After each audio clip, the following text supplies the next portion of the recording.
although in some cases these may be assessed by our urban design staff, separate to the panel or together with the panel. So those larger residential developments, new developments near town centres, they would go through the urban design panel in many cases so that that can form part of the council's overall assessment of a resource consent application. What is the Auckland Design Manual? It's an online resource that provides examples of good design. It's got lots of photography, plans and elevations, case studies, intended to evolve and develop over time. It's not a statutory document. It's intended to illustrate practical ways of achieving the design-related objectives, policies, rules and assessment criteria in the PAUP. The ADM will be reviewed and updated when the PAUP becomes operative and kept as a live resource. So that's essentially a kind of summary of the 4 key tools in the plan and how design statements were intended to support those 4 key tools but are not necessarily critical to achieving the urban design outcomes sought in the plan. Yep. Very good. Very helpful. Councillor Chris. Thank you. Thanks to the team for preparing this. It's important. So, John, could you just explain, I know the design statements and all that work on urban design was built up over a couple of years. Auckland Design Office were involved. There were urban designers and externals. They all contributed to the original submission, and that was more prescriptive. It was more nuanced. And so now we have this new position. Can you just tell me who within our organisation behind you has reinforced this position? Is it all those that actually contributed to the original position, or is it some? What are the various views there? Yeah, so we have had discussions with our General Manager of Urban Design, Ludo Campbell-Reid, and 2 of his 4 managers, and they are generally comfortable with the recommendations that staff are making in this report. Of course, within the urban design unit, there are different individuals with different perspectives, and it would be fair to say that perhaps some of the ones who are more heavily involved in doing the detailed drafting of design statements may not be entirely happy that this is gone, but then others within the urban design unit are more relaxed and more comfortable and didn't necessarily believe that this was critical. So you've got a range of views within the urban design profession, within the council, but in terms of the management team, our understanding is that they are reasonably comfortable with this approach going forward. I think the response from Ludo and his team was that they are focused on pre-lodgement meetings with resource consent applicants, which is very much in line with the improvements we're doing in the consenting side of the business. And they believe it's at that pre-lodgement meeting that they can have really good discussions with the applicant along the lines that you would expect in a design statement anyway. So they saw there was opportunities with that process to discuss all the elements that they would have got with a design statement. So the words that have come through from the IHP, these are complete redrafts, I imagine? And how, if they are complete redrafts, how far have they moved away from that more, nuanced response that we proposed originally? Because it's hard. It's hard for us as lay people to actually sit and judge this by just looking at the words that are presented to us now lifted from the IHP recommendations. We can't reconcile, cross-reference with the words of the PAUP easily. So what are there gaps here that we should be aware of? In essence, we're saying that the shift from a prescriptive rule-based approach for some of the standards around things like percentage of glazing on a facade and moving that to the language that I showed before still enables that discussion to take place with an applicant and the council to say no if it's not meeting good urban design principles. Perhaps the only area where the panel has less content is probably that internal design area where we had a couple of quite prescriptive rules around daylight. We've had the daylight discussion. And I think we had one around the dimensions of a principal living room. So as officers, we recommended and we've had the decision to retain the minimum dwelling size as a whole, but from memory we had a prescriptive rule around the size of a living room. That itself I don't believe is specifically picked up in a policy, but all the other sort of external facing elements of what sense of place, streetscape, design quality in relation to streets and open space, that's all captured adequately in the policies, and that's essentially what we said in the presentation, so we can't really add much more than to say it's all covered in the policy framework or in the matters of discretion. The triggers themselves, there's a bit of an issue around residential, and like many things, if in practice it turns out that there is an omission or something that's not quite right, as mentioned many times, there's an opportunity to fix it through an amendment to the unitary plan. But we were not picking up any glaring omissions or problems from a design perspective. Okay, in terms of the reliance on the urban design panel, my understanding is that we, at the last LTP, we didn't increase the budget for that panel yet. Huge amount of building demand. So how are we confident that we can rely on such a tool when we actually haven't resourced it?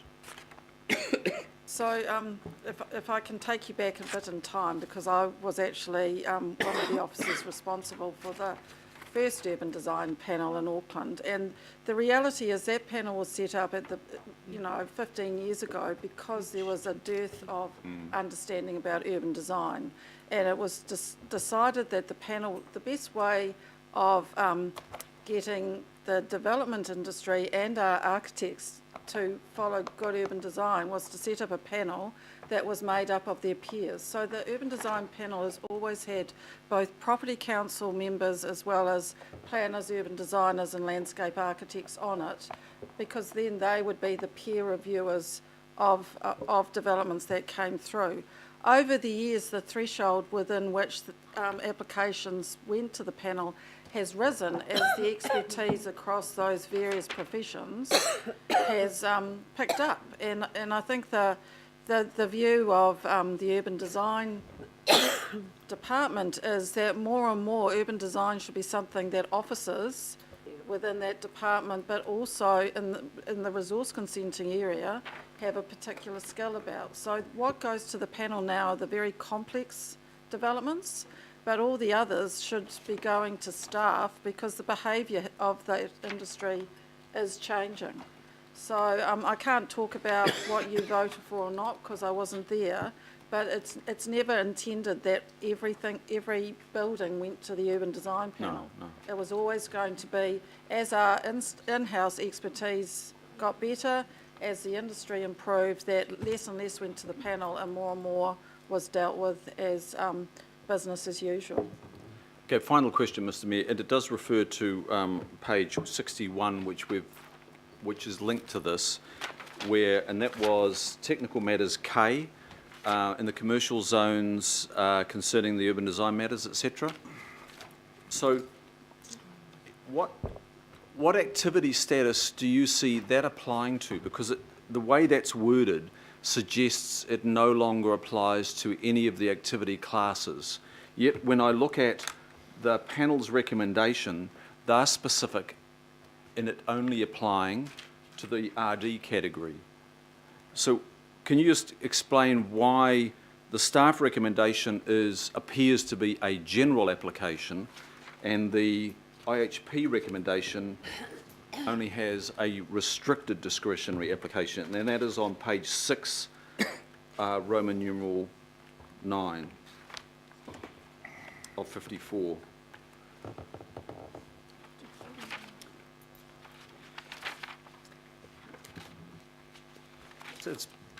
It is a broad statement.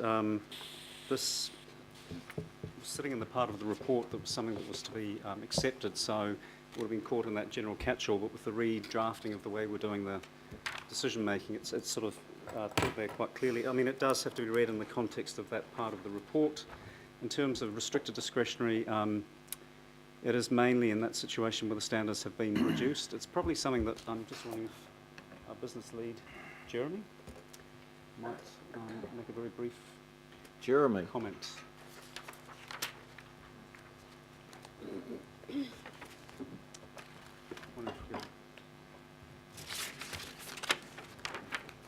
Nice This scarf, broad Jeremy. statement that we're now asking the committee to accept is targeted to more specifically RD situation. Is that where the panel is deleting them because that's what this is saying in the report?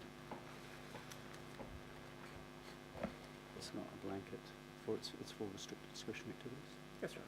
So in the council case team version, which was largely mediated with other parties, we had a set of rules that would trigger a resource consent, a restricted discretionary activity resource consent if they were infringed. The panel has come back and said I guess they thought that we were being a bit prescriptive, and they've dealt with that by way of assessment criteria. So as a general resource consent application for any building in a metro zone or a town centre zone or anything like that, all of those things that we put in by there in terms of the council position, in terms of the rules that are outlined, will be dealt with by way of assessment criteria. And they apply to the restricted discretionary class only. That's right. Can we, if that does go through, Mr. Chair, can we make that clear in the motion then that it applies to the RD category? That's fine. Yep. You okay with that? Yeah, I'm wondering, we could probably just come up with some Yeah, that's right. wording there. Yep. Okay, now let's put it in order. So I'll move. I'll second. I have a question. Yeah, just a minute. What do we move? So we've got, in effect, 3 here. And so go down to the next one, 6.9.1. I'll move and Councillor Clow will second those 2. And then go down to the final one, the wash-up clause.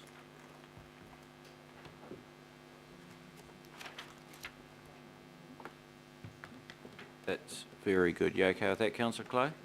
Yep. Very good. Right, Councillor, yeah, we're just waiting for those words to come in. Councillor Michael. In the report, it points out that in regard to the council position, that a design statement identified in the RPS is one of 6 regulatory methods for achieving the objectives and policies for urban quality built environment. So could you remind us what the other 5 are? So Methods? we would have This is a to, test. we would have to come back to you on that, unfortunately. I can't, off the top of my head, recall the 6 we mentioned in the RPS. Is Is anyone in the plethora of support that we have here be able to run that stuff off the top of their heads? We're just having a look now. Yeah. We're having a look. I suspect the urban design panel Yeah. will be in there.